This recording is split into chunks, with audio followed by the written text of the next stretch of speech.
désastre de la naissance de Jésus-Christ.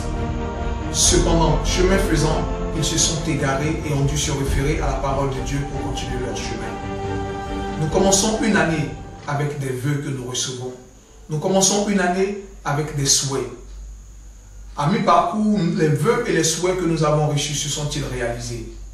Pour cela, nous recevons un homme de Dieu très au fait des choses spirituelles, l'apôtre Jean-François Komoué, président des églises ambassades des vainqueurs. Bonjour, apôtre. Bonjour, frère Daniel. Bonjour également à tous nos amis internautes. Nous sommes si heureux de vous retrouver encore en ce début de mois. Tout ce que je pourrais vous dire, c'est déjà vous souhaiter un très bon 7e mois de l'année 2013. Un bon début de mois et une bonne saison au nom de Jésus-Christ. À mi-parcours de cette année 2013, pouvez-vous nous faire un bilan? Bilan, Daniel, voilà un mot très important dans une année. Il faut savoir commencer, mais pour bien achever, il faut savoir s'arrêter et souvent s'interroger. Même Dieu, en Genèse chapitre 1, la Bible dit, lui qui est parfait en création, qui est tout puissant, s'arrêtait de temps en temps, chaque jour, et la Bible dit, Dieu vit que ce qu'il avait fait était bon. Vous vous rappelez que même pour Adam, il a dit à un moment donné, il n'est pas bon qu'Adam soit seul. Ça veut dire qu'il a observé, il a pris son temps pour faire un bilan. Vous êtes à mi-chemin. Quel est votre bilan? Qu'est-ce que vous pouvez tirer de ces 6 mois? Nous, au niveau des églises ambassades des vainqueurs, ce que nous pouvons retenir, c'est que ces 6 mois ont été 6 mois d'enseignement très dense. D'enseignement très dense, pourquoi? L'année 2013 est pour nous une année de royauté. Vous savez, ce sont les meilleurs qu'on met autour des rois, auprès des rois. Ce sont les meilleurs serviteurs qui peuvent servir au palais, à la cour royale. La Bible ne dit-elle pas qu'on a dû prendre Esther, la reine la plus belle, comme épouse du roi? Est-ce qu'on n'a pas pris David, le plus grand musicien, le meilleur des musiciens de son époque, pour qu'il joue auprès du roi Saül? Nous avons eu donc des enseignements de taille, des enseignements au haut de niveau pour bien former tous ceux qui sont des chrétiens, des enfants de Dieu, pour affronter justement notre siècle, pour affronter des défis qui se présentent à nous et surtout avoir la victoire. Mais également, ces 6 mois sont pour nous 6 mois de témoignages de tout genre. Nous avons eu de nombreux frères et sœurs qui ont réussi au niveau social à avoir du travail. Nous avons eu des personnes qui ont eu des promotions dans le travail. Nous avons eu quelques voyages, des personnes qui sont parties et donc qui ont réalisé leurs rêves. Nous avons eu, entre autres, des personnes qui ont réussi à avoir leurs enfants. Nous avons eu, par la grâce de Dieu, des délivrances également. Des accidents desquels Dieu nous a tirés d'affaire. Nous n'avons pas eu de mort, nous n'avons pas enregistré de décès au niveau de l'église. Nous bénissons le nom du Seigneur. Naturellement, il y a eu quelques épreuves.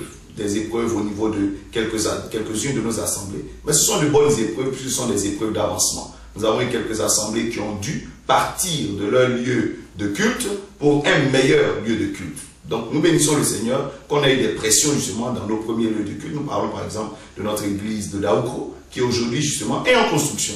L'église de Yamsoukro également est en construction.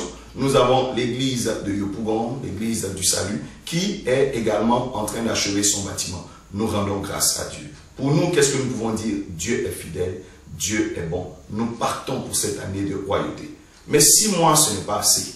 6 mois, c'est juste, c'est vrai, ça fait la moitié de l'année. Mais vous savez que Dieu est fidèle et il est capable d'accomplir, même dans les 3 derniers mois, sa parole. Nous avons des prophéties auxquelles nous tenons, nous continuons de prier, nous continuons de chercher la face de Dieu. Nous verrons l'accomplissement de ces choses. Selon vous, quelle devrait être l'attitude à avoir pour les 6 prochains mois de l'année? Attitude à avoir pour ces 6 mois à venir. Vous savez, en Matthieu 14, la Bible dit que Jésus-Christ avait donné l'ordre à ses disciples de passer de l'autre côté de la mer. Ils ont commencé la traversée et au milieu de la mer, il y a eu du vent, il y a eu des tempêtes et le vent était contraire en plus. Donc beaucoup de difficultés, il fallait s'arrêter, il fallait faire un bilan pour voir si les armes, les moyens qu'on avait étaient les bons. Et justement, pendant qu'ils étaient en train de réfléchir, la Bible dit à la 4e veille de la nuit, Jésus-Christ est venu avec une autre méthode. Cette fois-ci, il marchait sur les eaux. Il avait la foi. Ça a fortifié Pierre et ses frères qui ont pu reprendre, je veux dire, leur traversée de façon victorieuse. 6 mois, c'est sûr que plusieurs, peut-être, sont un peu découragés parce que n'ayant peut-être pas vu ce qu'ils espéraient se manifester, je souhaite que vous vous fortifiez dans le Seigneur.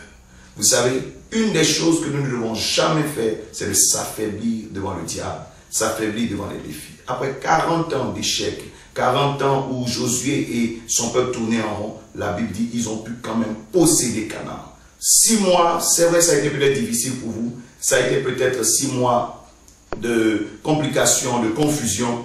Fortifiez-vous et relevez-vous. Par contre, ceux qui ont eu 6 mois de bénédiction, 6 mois de témoignage, 6 mois de succès, c'est l'heure de s'arrêter et de rendre grâce à Dieu. Celui qui sait rendre grâce à Dieu, qui sait dire merci à Dieu, qui sait reconnaître Dieu comme étant l'auteur de ses succès, verra la main de Dieu continuer avec lui.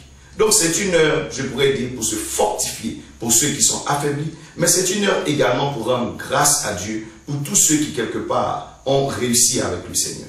C'est une heure également pour pouvoir faire quoi? Renouveler nos alliances, renouveler nos engagements, renouveler notre foi, renouveler notre zèle et tout ce que nous avons comme moyen pour pouvoir affronter cette année 2013. Voici en termes d'attitude ce que je pourrais recommander à tous nos internautes et à tous ceux qui quelque part ont la foi en Jésus-Christ. Quel est le thème de ce 7e mois de l'année qui est supposé, selon la Bible, le chiffre 7, un chiffre de perfection? Ce 7e mois de l'année est un mois de bénédiction. Nous, au niveau des ambassades des vainqueurs, nous disons un mois de bonnes œuvres bis. Parce que le mois de juin était un mois de bonnes œuvres. Ce mois-ci sera caractérisé par la bénédiction de Dieu. Vous savez, en termes de bonnes œuvres, la Bible recommande certaines choses qui sont agréables à Dieu. Les œuvres de repentance plaisent à Dieu. Jean-Baptiste en a parlé, que celui qui vient au baptême produise des fruits de repentance. Nous avons également des œuvres de charité, des œuvres d'amour. Si vous n'avez aucune œuvre de charité enregistrée dans votre bilan, dans votre marche chrétienne, vous avez un gros problème. Il faut revenir à cela. Nous avons également des œuvres de reconnaissance. Il faut savoir reconnaître, il faut savoir dire merci à Dieu. La Bible dit faites toutes sortes de prières, toutes sortes de requêtes, mais toutes sortes également d'actions de grâce. Vous savez également, il y a aussi ce qu'on appelle les œuvres d'obéissance. David a fait preuve d'obéissance et il a eu le dessus sur celui qui était désobéissant, c'est-à-dire Saül. David a vu la gloire de Dieu parce qu'il était obéissant à Dieu. Dieu trouvait son plaisir en lui, c'était l'homme selon le cœur de Dieu. Mais vous avez également des œuvres spécifiques que nous appelons les œuvres de foi. Et justement, en Genèse chapitre 22, qui est notre texte de base de ce mois, la Bible dit au verset 1, Dieu dit à Abraham, prends ton fils, ton unique, celui que tu aimes, et va me l'offrir en holocauste sur la montagne que je te montrerai. Et la Bible dit, Abraham est parti, et pour lui c'était comme un signe d'adoration. Il s'est levé le bon matin, et il allait accomplir cette œuvre.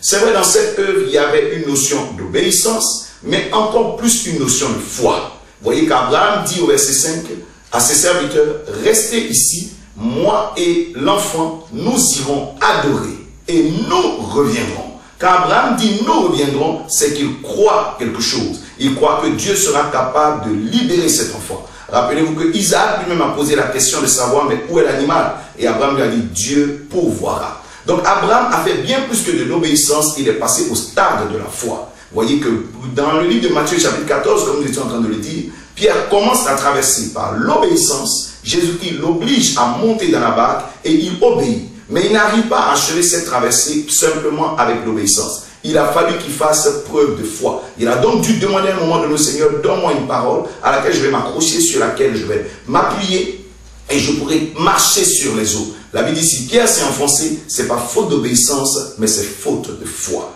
Donc peut-être que vous avez bien commencé, vous êtes dans les instructions de Dieu, vous faites bien. Vous êtes dans la parole de Dieu, vous faites très bien de faire cela. Mais peut-être qu'il faudra maintenant ajouter à votre obéissance un niveau de foi. Et justement, ce 7e mois de l'année, qui est un mois de bénédiction, est un mois de foi. Abraham, à qui Dieu a fait la promesse de la bénédiction première, en qui nous nous reconnaissons, a été le père de la foi. Il a obéi et il a cru en Dieu. Et justement, cette foi, ça a permis une récompense de la part du Seigneur. Donc, en cette saison, il ne faudra pas manquer de manifester, d'exprimer votre foi, non seulement par les prières, exprimez votre foi par les actions, exprimez votre foi par votre audace à affronter certains défis, exprimez votre foi en marchant selon les promesses de la parole de Dieu. Oui, les promesses tardent, mais elles s'accompliront certainement. Certainement, si vous continuez à persévérer et vous marchez dans l'intégrité, vous verrez les promesses de Dieu s'accomplir. Ces 7 mois de l'année, ces 6 mois qui arrivent sont donc placés sous l'angle de l'accomplissement des prophéties, des promesses, des projets, des souhaits que vous avez enregistrés avec le Seigneur dès le début de l'année. Il faut emmener ces choses à l'accomplissement, à la réalisation. Et ça, c'est votre foi qui peut faire cela. Avez-vous des promesses? Avez-vous des projets? Avez-vous quelques objectifs? Avez-vous certaines choses en vue? Est-ce que vous attendez un enfant? Est-ce que vous attendez un mariage? Votre foi emmènera ces choses à l'accomplissement dans ces 6 mois qui arrivent. Et particulièrement ce mois, justement, de juillet, est un mois où il faut commencer à aborder pleinement avec sa foi. Il faut monter un peu plus sa foi, comme Élisée a dû le faire pour avoir quoi? La double portion de l'onction de Dieu.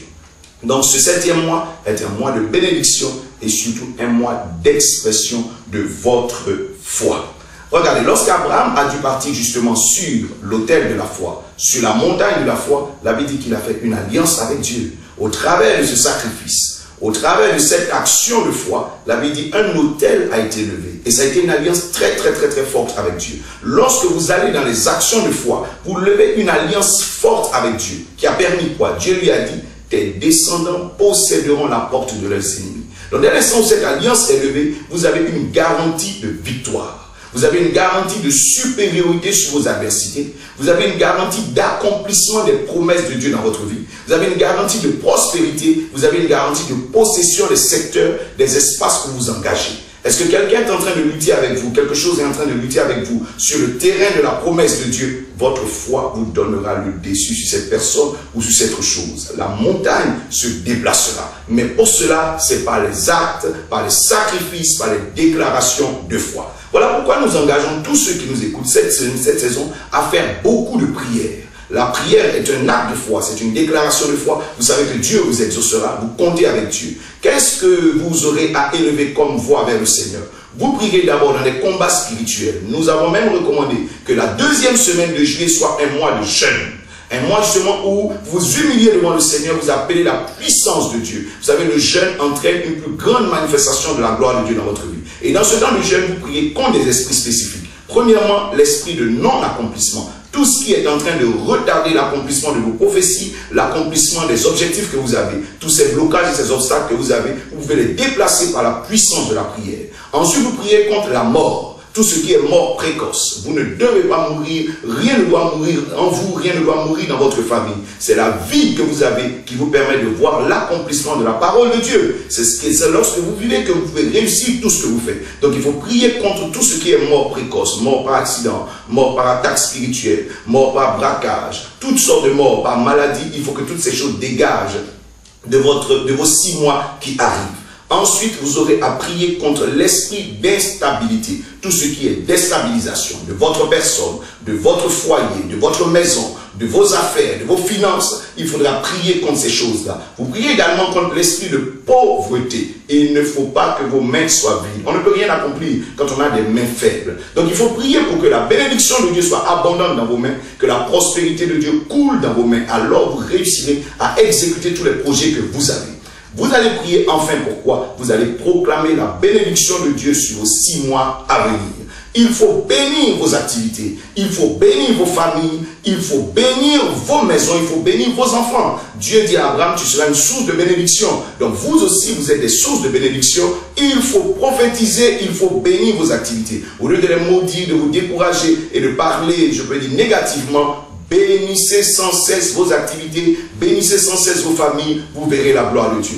Vous qui êtes mariés, renouvelez votre relation avec votre épouse, renouvelez votre relation dans vos familles, parlez ensemble, échangez, discutez et certainement la paix reviendra. Vous savez, lorsque vous êtes accordé dans la famille, quelque chose de puissant peut se provoquer. Mais lorsqu'il y a des divisions, ça ne marche pas. Donc je vous recommande de faire un bilan, de vous bénir. Parlez-vous, échangez selon la parole de Dieu, selon les termes de Dieu et quelque chose de bon arrivera. Nous prions que dans nos nations, il y a également des échanges qui permettent justement à nos nations de prospérer, à nos nations de réussir. Tout ce qui est division n'apportera rien de bon à nos pays. Les églises, les ministères, c'est l'heure de pouvoir échanger et de pouvoir aller de l'avant par la grâce du Seigneur. Avez-vous une adresse particulière à l'endroit de nos amis internautes, du corps du Christ en Côte d'Ivoire et de vos fidèles en particulier pour ce 7e mois? Je vous ai dit que vous devez prier, il faut prier encore et toujours prier, cette fois-ci prier contre l'esprit d'échec. Vous ne devez pas échouer. Jésus-Christ a vaincu à la croix, il a réussi. Vous aussi, vous devez vaincre. Donc, priez contre tout ce qui est échec. Vous avez peut-être eu quelques échecs, quelques difficultés. Faites des bilans et priez contre cette manifestation d'échec qui se répète tout le temps dans votre vie. Il faut prier contre tous les autels qui réclament vos échecs, qui réclament que vous ne soyez rien du tout. Abraham est allé lever un autel pour lutter contre toutes les autres invocations que les peuples feront. Rappelez-vous dans le livre de Nombre 23, Balaam a levé 21 autels pour essayer d'emmener Israël à vivre un échec, à avoir la défaite. Mais la Bible dit, malgré tous ces efforts de ce sorcier, de ce féticheur, malgré tout l'argent qui avait été engagé, la Bible dit que ces autels ont échoué. Parce que l'autel qu'Abraham avait levé lorsqu'il est allé offrir Isaac était trop puissant. C'est impossible. Donc, priez contre tous ces échecs dans ces hôtels, dans vos familles, ces alliances qui ont été faites et qui aujourd'hui réclament quelque part vos échecs, réclament quelque part votre pauvreté. Dieu vous donnera la victoire. Ne laissez pas les démons avoir le dessus sur vous. Est-ce que dans vos rêves, vous semblez avoir des perturbations? C'est le temps d'élever votre voix contre tous ces puissants des ténèbres. Dieu vous aidera. Allez voir votre pasteur, expliquez-lui ces choses et il priera pour vous. Si vous ne savez pas comment faire, vous pouvez nous joindre au contact que nous donnerons. Nous serons comment vous prier avec vous, même si vous êtes dans des nations extérieures. Dieu a permis par la technologie qu'on arrive à suivre des gens de très loin. Êtes-vous, je ne sais pas, à l'autre bout de la terre, nous pouvons vous aider. Ne laissez pas les démons ruiner votre vie quand Dieu est capable de vous bénir.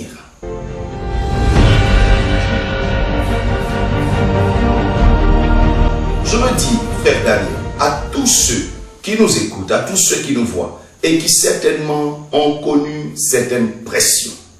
Pression au niveau spirituel, pression au niveau social, pression au niveau financier. C'est l'heure de vous lever. C'est l'heure de vous lever dans la victoire, c'est l'heure de garder la promesse de Dieu. Apocalypse dit que c'est vrai, nos temps à nous sont des temps de pression, sont des temps difficiles pour les chrétiens, parce que l'amour du plus grand nombre disparaît, nous avons toutes sortes d'abominations, nous avons toutes sortes de contre-natures qui sont en train d'être acceptées dans le monde, toutes sortes de difficultés, toutes sortes d'oppositions. Mais en toutes ces choses, n'oubliez pas que Apocalypse vous déclare vainqueur.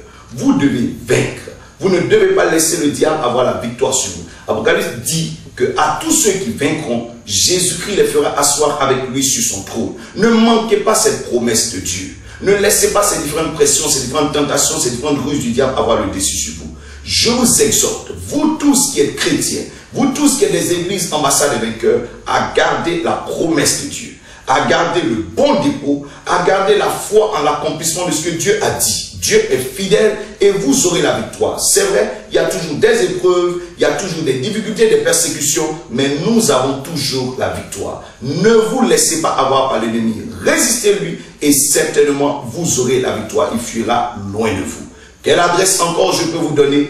Priez. Recommandez-vous à la grâce de Dieu. À toutes nos églises, nous vous recommandons de vous aimer les uns les autres et surtout de soutenir également les saints, c'est-à-dire les serviteurs de Dieu qui vous sont envoyés, de soutenir l'œuvre de Dieu et de travailler à l'œuvre de l'évangélisation. Il faut gagner des âmes au Seigneur. Ne laissez pas nos familles périr ou nos voisins périr quand Dieu veut que ces personnes soient sauvées. Donc il faut évangéliser, il faut annoncer la voix de Dieu autour de vous et maintenir la foi. Je vais vous demander quelque chose.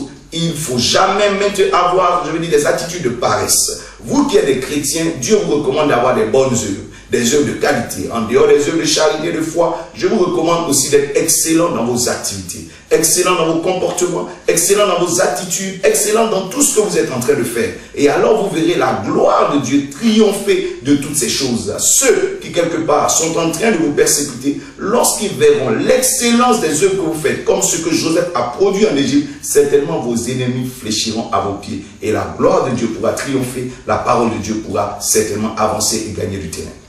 Ce 7e mois de l'année, je le déclare béni pour vous. Je veux prier avec vous. Je veux certainement prononcer la parole de Dieu sur vous et Dieu vous bénira. Père, je te donne gloire dans le nom de Jésus-Christ pour tous ceux qui ont l'opportunité d'entendre ma voix et de recevoir cette prière. Que la paix de Dieu d'abord soit sur vous. Que cette paix qui garde votre esprit, qui garde votre cœur, qui garde votre âme, surabonde dans votre vie au nom de Jésus-Christ de Nazareth. Que la grâce et la faveur de Dieu ne manquent point sur votre vie. Que cette grâce vous ouvre les portes dont vous avez besoin. Des portes, c'est vrai, au niveau spirituel, mais des portes également au niveau physique, au niveau professionnel, au niveau de vos connexions, de vos relations, au niveau financier. Que la puissance de Dieu vous donne d'avoir la supériorité sur tous vos adversaires, sur toutes vos adversités. Que ces difficultés, ces blocages que vous avez eus dans ces 6 mois qui sont écoulés soient traités par la puissance du Saint-Esprit de Dieu. Je prophétise une saison de bénédiction, une saison de réponse, une saison d'élévation, une saison de victoire dans votre vie. Que la paix règne dans votre famille. Que tout ce qui avait été volé à votre famille vous soit restitué. Qu'il y ait une saison de restauration dans votre vie. Que tous ceux qui quelque part sont malades dans leur corps retrouvent la guérison au nom de Jésus de Nazareth. Si cette maladie était d'origine spirituelle, je déclare que la base spirituelle est brisée. Que ce démon qui vous tourmente soit chassé au nom de Jésus. Que ces malédictions qui pèsent sur votre vie soient brisées. Que cette sorcellerie ou ces ennemis cachés, quelque part dans le secret, et qui nuisent à votre vie, soient vaincus et terrassés au nom de Jésus de Nazareth. Que la bénédiction de Dieu, que la faveur de Dieu, que la grâce et la bonté de Dieu surabondent dans votre vie. Je vous souhaite un très très bon mois de juillet 2013. Que Dieu vous bénisse.